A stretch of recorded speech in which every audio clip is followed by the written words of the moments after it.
Hello, in this video I will show you how to link Monopoly Go to Facebook. Now it's a very easy process. Just simply open the Monopoly Go game. Then just simply click on the three lines at the top right corner. Now at the very bottom you will find the option of connect and it will have a Facebook logo. Now if you are unable to see this option, just simply go inside settings. Then click on connect account. And now right over here, just simply choose play with friends and it will again have a Facebook logo. Click on that option. Then click on confirm. Now just simply choose the Facebook application.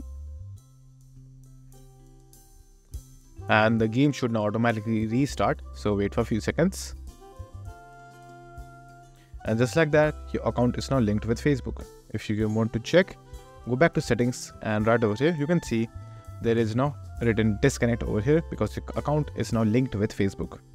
So that's it. And if this video was helpful, please consider subscribing and liking the video.